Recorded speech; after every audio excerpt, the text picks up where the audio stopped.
This episode of the Immigration Lawyers Podcast is specifically meant to boost your law firm's performance by increasing clients and streamlining firm management, which altogether means more incoming revenue.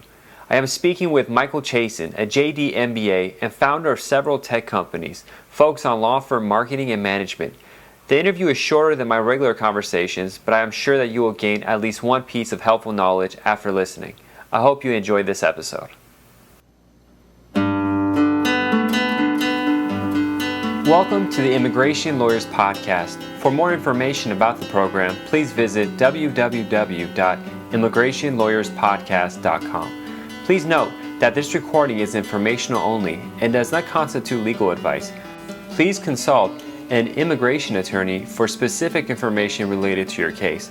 Also, this recording is copyrighted and written permission is required for rebroadcasting. Hi everyone, today our interview is with Michael Chasin, a JD MBA from Loyola University and Law School, and founder of the legal service websites Lawkick and Lexicata, which focus on law firm marketing and management. Michael, good to talk with you. Thanks, glad to be here, John.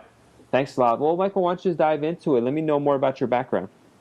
Yeah, so, originally from Los Angeles, I went to undergrad at University of North Carolina, Chapel Hill, where I focused on entrepreneurship and finance.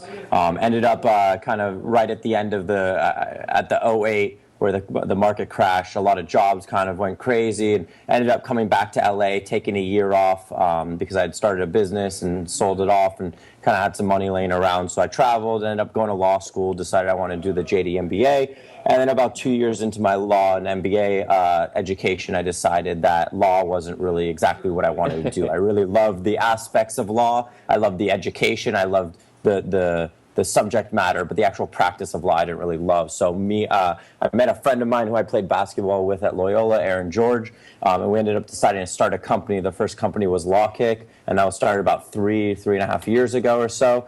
We can talk more specifically about that. And then out of Lawkick, about a year later, we ended up finding out there were a lot of issues within the actual law firm practice management area that we could solve. So we ended up starting Lexicata, and that's kind of where we are today.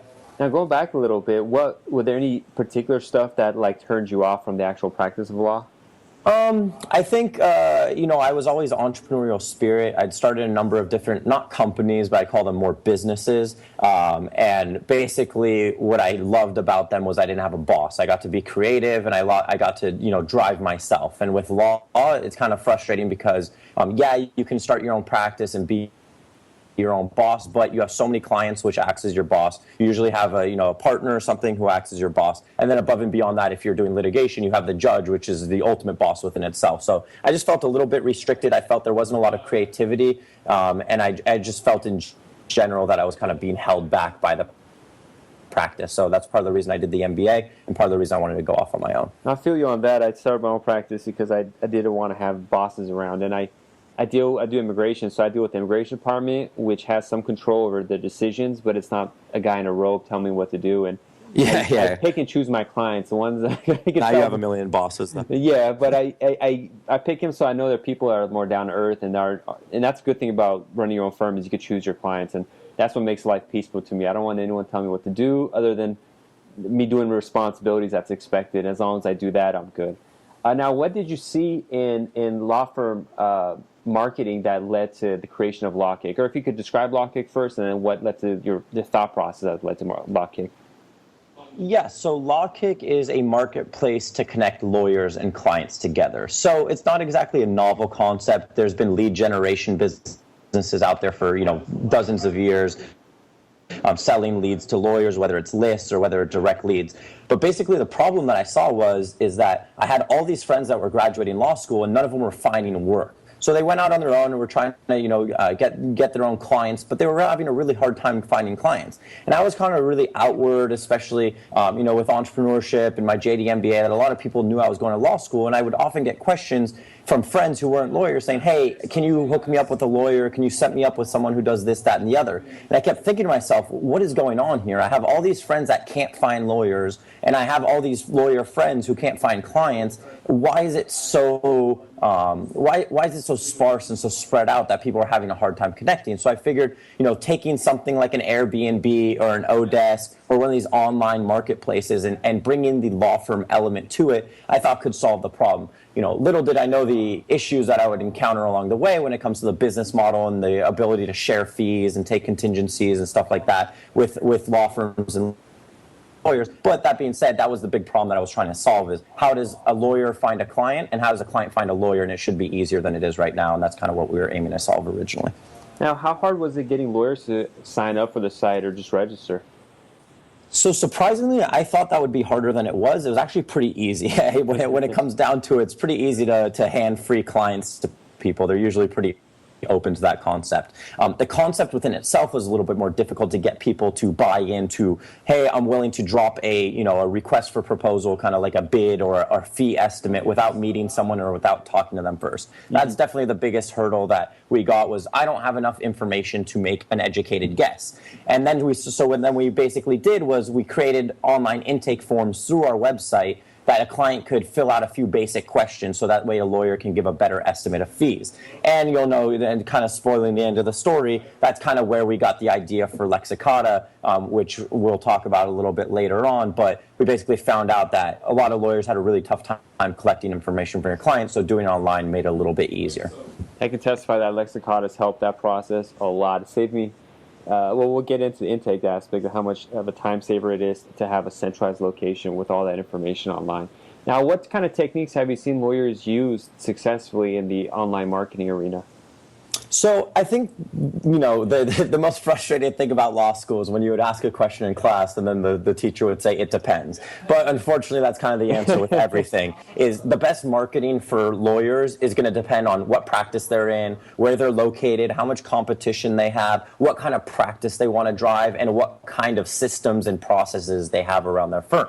So, going from the most basic to the more complex, if you're a solo practitioner in, small town North Carolina, then for that, you want to look more towards, capturing some basic keywords in Google and stuff like that, because you're not going to have a lot of competition. So for them, I would really suggest doing, keyword content strategy, which, content strategy, as you hear it thrown around so much, is basically something along the lines of write blogs that people are going to see, share, and read pertaining to something that they're looking for online. So for instance, if you're in Los Angeles and you type in Los Angeles DUI attorney, that lawyer, if you click on their webpage, is going to be paying about $110 a click.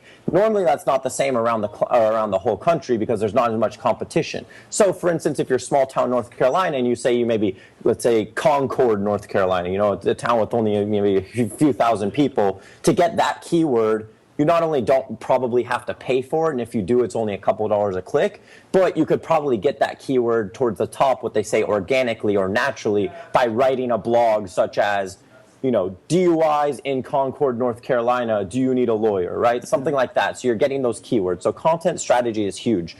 A lot of lawyers are doing social media. I think social media is great for engaging with clients. I don't think it's so good at acquiring clients. I think what it's good for is repeat business. So for instance, if I come to you and you're an immigration lawyer and then I use you to get an EB-5 or something or some sort of employment visa for my company, and then you end up connecting with me on social media, next time around when I have to get something done for immigration, I'm probably going to go to you first and foremost because I'm going to remember who you are because I constantly see your posts and we interact online. But when it comes to actually acquiring clients, most people aren't going on Twitter to say, hey, how do I find a lawyer? That's usually not a great acquisition channel.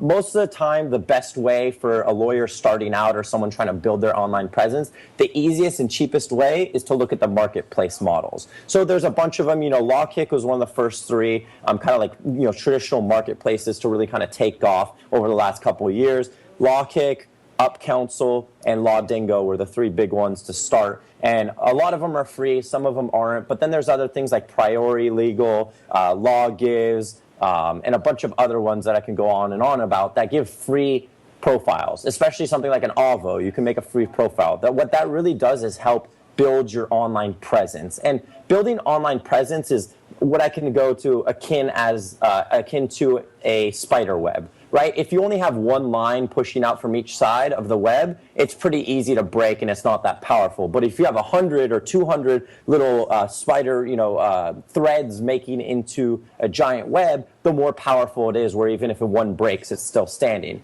That's how I can kind of give you an analogy of building your online presence. The more webs you have around the internet, the more powerful you're going to become. So don't just focus on, oh, I need a Facebook or I need a Twitter. Look at every single avenue possible to get your website link down and to get your name down so that Google can do what they call crawl the web and find information pertaining to you. So for me, I've been on a ton of blogs and podcasts like these and seminars and all that kind of stuff. So if you Google my name, you'll see 500 different results of different things. If you Google my name 4 years ago, you'd see 5. So the goal is to get you to the top. If someone types in your lawyer, John Khosravi, lawyer, you're going to be the first person that pops up rather than someone else. So that's the whole goal, is putting all these different, almost like diversifying your portfolio for investment. You don't want to put all of your eggs in one basket. You spread them around and look for free resources like marketplaces, directories, Google+, Facebook, LinkedIn, Avo, all those kinds of places. Yeah, one of the first things I did when I started my firm is I signed up for every directory I could find, like 50 to 100 of them, internationallawyersdirectory.com, hg.com, Avo, and all these, and no-name ones too, just for the sake of the crawling aspect of Google that could see the link backs to me. And then I did create social media, and I do keep that going, but yeah, I found new people that come in just want to ask like questions for free. And and you can't answer in that kind of forum, and you need more information. So it goes nowhere. It might even offend them that you're not answering them because they don't understand that. But I have had it where I had a client who forgot, like I even practice immigration law, and they're like, oh yeah, I remember I saw you on LinkedIn, you posting something. I remember, oh yeah, you're the guy to call for this case. And the guy I knew for like 10 years, I completely forgot I was an immigration attorney. So he ended up calling me just because he saw on LinkedIn because he had forgotten. So that's really key, to keep yourself in people's mind in that way once they've already hired you once before. Yeah, and it's also a great way to get reviews, obviously. That's a big thing when it comes to trust building. A really interesting statistic is that while not everyone goes online to look for a lawyer, 89% of people go online to look up their lawyer before they decide to pull the trigger on him. So if your brand or what you're putting forth doesn't match what's shown online, you might lose the trust of your client and they might end up using someone else. So even if you're not an online lawyer and you say, oh, I get all my people from referral, it's still important to have an online presence for that reason. Now, what do you think about Yelp? I have a Yelp profile, and it's good. It's helped me out. But I've talked to lawyers who are afraid of doing it because of potentially getting a bad review or something like that. So I think it's a double-edged sword, right? Because obviously anytime you open up reviews, there's some danger held there, right? And the ABA has even ruled that, if someone has a review up there, it's viewed as kind of like a, free speech, and you can't take it down. And obviously there's been some cases in ABA disciplinary panels that have come about of people responding to any kind of reviews. For instance, oh, this client is crazy, he has no idea what he's talking about, I actually did help him. That actually can technically violate attorney-client privilege. So you got to be really careful about that stuff. Yelp, I know, has been a godsend for a number of different lawyers that I've talked to. For instance, I know a lawyer here in Los Angeles, an IP attorney, who was a solo and he was struggling for a while. He decided to advertise on Yelp and just spend a couple $100s. Within a couple months, he literally had hundreds of reviews, hundreds of trademark filings that had come through, and was making probably 20, 30, 40K a month just from Yelp, and only spending maybe a K or two on advertising through Yelp. So it can be really lucrative. But like you said, it kind of does expose yourself. But whether you're on a Yelp or not, you're still going to have a reviews page. Whether you're on Avo or not, you're still going to have a page. So who would you rather, when we were doing Lawkick, we never created pages for people. But what I always told people was, you should create your own destiny, right? Don't let someone else dictate what your profile or your image looks like online. You need to control that. So Yelp, at the end of the day, is a great resource because people like to see reviews. It adds credibility. But obviously, if you're someone that maybe doesn't do the most kosher things with your practice and you might leave some people unsatisfied, then it can be really harmful. But at the end of the day, that's good for society. That's good for the market because, you sniff out the people who are good and bad. But be careful because Yelp, they've already ruled, the Supreme Court ruled this past year that Yelp can pretty much do whatever the hell they want. So if you end up having 4 great reviews that you built organically, they can basically delete those unless you pay for advertising, or they can delete them if you have bad ones. So if you have bad reviews, you can actually pay for those to get removed. So when you go to a restaurant and you see, oh, this has 5 stars, it's probably not completely accurate. It might also not be accurate, inaccurate, but be careful about that, because if you kind of go down that road, then they kind of, have you, between a rock and a hard place, where they can say, you built up 30 reviews. If you stop advertising with us, then we're going to kill all those reviews. So they kind of, once, it can be dangerous. But for the most part, I think Yelp is a pretty good way to acquire clients, especially when it comes to transactional practice. Yeah, I agree. And at the end, the level of quality customer service for attorneys and other professions is going to get better because of the fact that people can voice their dissatisfaction. So for society, it's a plus, unless people go crazy and really abuse it. But so far, I haven't seen that much abuse. Even if just one person writes something bad, if you have 10 other reviews that are good, it'll balance it out. Yeah, usually for the most part, that's going to be accurate. One thing that we can talk about later on is that I think there has to be a shift in the industry towards a lot more consumer-facing, not necessarily products, but beneficial consumer-facing aspects of your practice. So LegalZoom is obviously a force to be recognized. It's, they closed a $200 million private equity round last year, which means they're probably valued at, at least 4 to 5 times that. So they've built a huge presence online and a trustworthy brand that people think they can go to for legal services. Now, I know most of lawyers listening to this podcast are thinking, oh, LegalZoom is BS.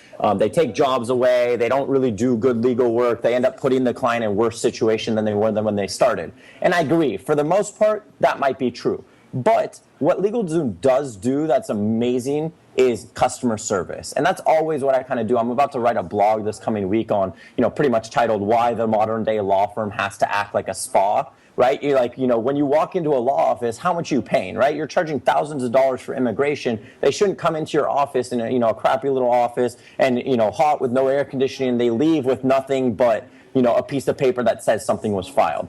Mm-hmm. With LegalZoom, you pay $300, $400 to get an LLC filing, and you leave with a leather-bound notebook, 24-hour customer service, a great thank you letter, all this great stuff. You go to a transactional lawyer, they send you a Word doc that you can print out on your own, and you have to come into their office to do certain things. So I think there has to be a shift in the way that people are being delivered legal services. Just the same way how when you would leave a cab, you were pissed off. Now you leave an Uber and you're happy because it was easy, the transaction, it was seamless, it was connected, and it was a pleasant experience. That's kind of the same way I think lawyers have to address the way that they're communicating and processing services for clients is a lot more client-centric, which is what LegalZoom does, and what we were talking about with Yelp is kind of driving the industry to do, because you can no longer just be a kind of a mediocre lawyer and nobody's going to find out about it, because there's no way unless you go through referrals. Yeah, I mean, that's number one way I'm running my practice is to make it a more of a luxury brand by doing those kind of extras, being there for the client, providing them full service concierge comfort, so that they can feel comfortable in the fact that they are paying more, but they're going to be helped in a different way than some guy who's just not going to answer a call once he's paid and just does that lower level of quality service. Exactly. And that's one of the things that we really preach with Lexicata is providing a high-end customer experience, not only for, a high-end experience, not just for the law firm, but from the customer as well. And I think lawyers are starting to be keen to that and kind of listen and provide that. But that's what I was kind of saying, like, has to be the modern day spa. When you walk in, you should, how much does it cost to have someone just like cold cucumber water waiting there, or heat up a nice little wet towel? And how much of a difference is that when you come in to spend $2,000 on a law firm? You're willing to do so a lot more if someone charged you $1,800 and they provide a terrible experience. Most people would rather go with the former than the latter, even though it's more expensive, because they made the process easier, better, and more pleasant. Even those little stuff, it doesn't cost you that much, but in the person who's coming, their eyes, it's worth much more. So it's definitely worth doing the extra stuff. Now, with regards to creating profiles, what should be in the profile? How should it look? And any ideas that can be helpful on that end? So I think any good profile is really going to have to come down to how you present it, right? Same thing for a website. Does it really matter what's on there? Yeah, to an extent. but it's how you present it. So everyone's going to come in with questions, and they're not going to get all their questions answered on a profile. So obviously, a good professional picture. Having something that is done professionally, I think goes a long way. So one of the really interesting things, like, just being in the startup world, I've seen different companies that aren't in law, and I have the benefit of that knowledge. Airbnb, statistically, they were doing well at first. But what they found out was if they actually sent around professional photographers to take pictures of the apartments, they had like a significant increase in the percentage of bookings. So, and same thing with like food and stuff like that when you're ordering stuff online. Think about when you're going on Yelp, or if you're going on like Grubhub or Seamless or any of these apps. When a company has, or when a restaurant has like crappy pictures of their food, it doesn't look so appetizing. It doesn't really entice you to buy them.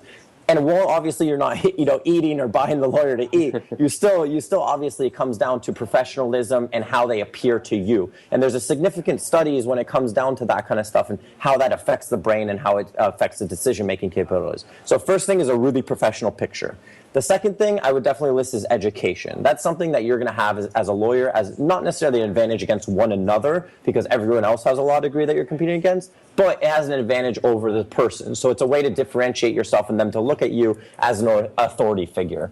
Obviously, reviews is going to be really important because that establishes credibility. That's the number one reason why clients are kind of hesitant to hire lawyers, is lack of trust. And that was a big thing that we had, a big hurdle that we had to overcome when it came to Lawkick, was getting people to trust a lawyer enough online to pull the trigger and actually pay without meeting them. That's why a lot of people still run through referrals, not because it's a better system, but because there's trust built in. So if I can instill anything into your profile, find a way to look trustworthy. Make yourself look personable, approachable, and sometimes people try to build themselves up to look too high and mighty that they don't look approachable. So find that that fine line between looking professional and regal and looking like you're not one of them and you can't find anything to associate with. Even putting little things like on your resume, how you put on like, oh, I like to play guitar and travel, right? It's about making it personable and finding that connection. So find that same thing on your profile, even if you list something that makes you look a little bit more normal. So those are a couple things: professional picture, finding reviews to connect to yourself, to make yourself look credible, and anything you can do to make yourself look more trustworthy is going to really go a big way towards getting people to interact with your profile over someone else's. Cool, thanks. Now I want to move to office management, in particular with regards to all the information that's coming in and dealing with clients. You created Lexicata, which is a great service I use that allows you to the most part I use it for is the intake purpose, where I have a fixed intake I have for different kinds of immigration issues like naturalization, if it's a general marriage case, if it's like a business case, where I have the questions already filled out. There's a place for the client to fill in the answers, and when it's done, I get it, and I could just immediately print it out. I have to print everything, though a lot of attorneys don't do that. But you could have it online, too, and review it and have a centralized location of that info. How did you discussed a little bit how Lexicata came about, but could you talk about the history of its development and then more about what you guys do there? Yeah, so Lexicata, like I said, kind of came about from Lawkick. So essentially the biggest problem with Lawkick was the friction point within the intake process. So we had two problems. We had thousands of people coming through our website, and we had hundreds and hundreds of lawyers that had built profiles, and we're getting emails about new bids and new leads that are coming in. But we got two main pushbacks, one from the client and one from the lawyer. The one from the lawyer was saying, I don't want to pay for these leads. They're not converting into clients, which I'll address in a second. And the second one was from the client, which basically said, I went through through Lawkick because I thought it was going to be a great tech experience. But what I ended up getting were lawyers that were asking me to come into their office, print out PDFs, fill out forms, print documents to sign, and send checks by mail. And it would just like boggled my mind. I didn't realize, because I'd worked in law firms before, but the law firms I worked in were pretty youthful, so they had some decent systems set up. But what I would realize was that these lawyers were terrible at actually doing sales and doing intake. So it created this crazy friction within the process that kind of put up a barrier for clients to hire them. So rather than going through them, they ended up just going through their friend or family member that had a connection to a lawyer, even though it wasn't necessarily the best fit for them. So basically what we did was we asked the lawyers and said, if we built a system to help you convert leads better and also created a better client experience, would you use it? And they obviously, with open arms, said, yeah, that was something that would be amazing. We've never seen anything like that. Please build it. So that's effectively what Lexicata is and did. We want to not only help you track leads and actually convert them into clients, but we want to help them through the process. So we help in three main ways. We kind of a CRM, so client relationship management, tracking your leads, following up with them, as well as making sure they don't fall between the cracks. In addition to that, being able to collect information online through your own custom-built online intake forms, as well as e-signature platforms so your client can sign online. So they can do all this stuff on mobile devices, their computer, their tablet, but making it just a frictionless process. Because anytime you walk in, if you're going to come to buy Lexicata, I'm not going to put up barriers for you to buy it. I'm going to make it as easy as possible. And that's how law firms have to look at their sales process. Even though sales is kind of like a taboo word in the law firm model, it really, at the end of the day, you're selling a service. So you want to make it as easy as possible on them. So that's basically what Lexicata is and what it does. The one thing I really like about having a fixed intake is I get the client's information first, so later when and it happens more often than it should, they change their information, or they say, oh, I didn't tell you this, or I said this. I could be like, hey, listen, here's the intake. You said you've never been married before. Now you're telling me you had a previous marriage, and that these little immigration type issues that come up. So it's a great way to have it on the record. Yeah, absolutely. That's actually interesting enough. So we're starting to work with malpractice insurance companies as hopefully a way to maybe drop your premium and stuff like that if you use a tool like us. Because what they told us was the number one area that a malpractice occurs is during the intake process. Either not asking the right question or neglecting to collect the necessary information that ends up resulting in, missing statute of limitations, right? So now they're barred from filing, or filing the wrong claim and now they can't file another one because it's too late. Whatever it may be, and that way you can come back to it and say, no, you did say this, but it also eliminates the need for redundancy, right? Asking, I have law firms that come in through Lexicata and they're like, I would ask for information 3 or 4 times because I would lose it, or it would disappear, or I would need it in a different place. So you need to make the customer's experience really good, and also your law firm operations need to be good, and having your office manager have to do that 3 times is not a good experience from an employer standpoint. So everything about running a law firm more efficiently is going to help your bottom line. It's going to help your revenues. It's going to help your overall satisfaction of life and all that kind of stuff. But yeah, you definitely want to avoid those issues during the intake process of all places. Yeah, this helps you not have to hire a receptionist or a secretary or paralegal to do the phone call to get the info. So it saves you on hours on employees who actually work on a case or just not hire them. So you can not hire them, or what you can do is with that extra time that they don't have to spend doing law firm administration work, or you as a lawyer not doing law firm administration work, you can spend that time doing business development or things that are actually going to help you, either spending time with your family or actually building up your book of business more. And that's a lot of things that lawyers struggle with, is they spend the first 2 years building up their practice because they have nothing but time. Then they get so busy that all they're doing is practicing law, and then they end up in this purgatory where they can never hire anyone else because they're not bringing in more cases, because they're not doing business development. But they also can't do, they can't go out and do business development. They just don't have time for it. So you end up hitting this quagmire in that respect, where you're like teetering right on the edge of, can I grow or can I sustain? Or can I grow or can I sustain? So what this will allow you to do is free up the time you spend doing admin work to do more stuff to either grow your firm, or if you want to keep it at the same level, you just get more free time for yourself. Immigration lawyers, usually small practice, a couple of attorneys at most. So having these kind of time-saving tips, it translates to a lot of saved hours and really just free time where you can spend time with your family, just relax. I think the older I get, the more I want to relax when I have time to relax. So I really treasure the minutes I get where I don't have to deal with like just issues and drama going around, which is like the typical day of a lawyer, just dealing with a bunch of drama. So these little things they become big things when they're there to help out. Okay, Michael, it was a pleasure speaking with you. Is there anything else you want to leave us with? No, what I always kind of leave people with is the biggest thing is, if I were to recommend like how to more efficiently run a law firm, or how to manage, or how to grow, is focus on 2 things. I'd focus first on just customer service, okay? Creating amazing service. And really figuring out what clients want. And don't be shy, right? Anytime you go to Home Depot or you go to a hotel, you always get an email after that's asking about customer reviews, right? You're asking, how was your experience? How can I make things better? What did you like? What did you not like? A lot of people, especially service professionals, are really scared to ask, what did you not enjoy about the experience? But at the end of the day, you really have to think like that, and you have to iterate your process. And leading up to that with creating the best customer service is, don't think of yourself as just a service professional in a law firm. Think of yourself as like a startup. So for us, we're a startup, Lexicata, Lawkick.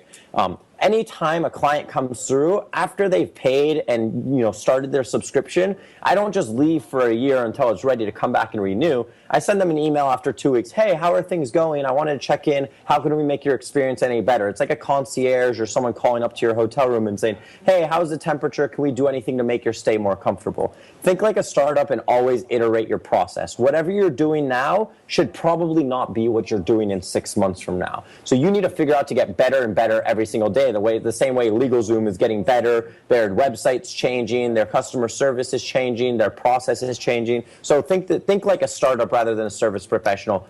Do it one way, get feedback, change your process, improve it, do it that way, get feedback, and do that same thing over and over and create that loop. And I think you'll be okay at the end of the day, whether you're marketing or not. If you're providing an amazing experience to your client, you'll be able to survive on referrals by itself.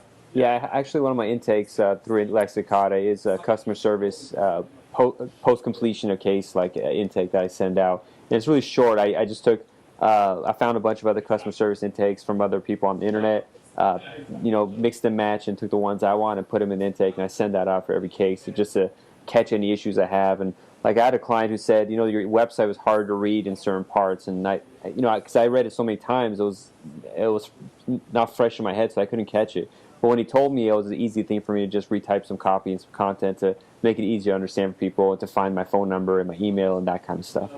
All right, Michael, is there a way people could learn more about you or find about your services? Yeah, certainly. If you want to connect with me on LinkedIn, I'm happy to chat with anyone from like a consulting side of things, like, hey, how can I do things, or what do you think some things I can do to improve? So just Michael Chasin, Chasin, or you can contact me or view either systems, lawkick.com, Lawkick, or lexicata.com, Lexicata, and that's the CRM and client intake software for law firms. And you can contact me through there, or if you want to email directly, it's just michael@lexicata.com. Thanks a lot, Michael. Thanks for coming by. All right, thank you.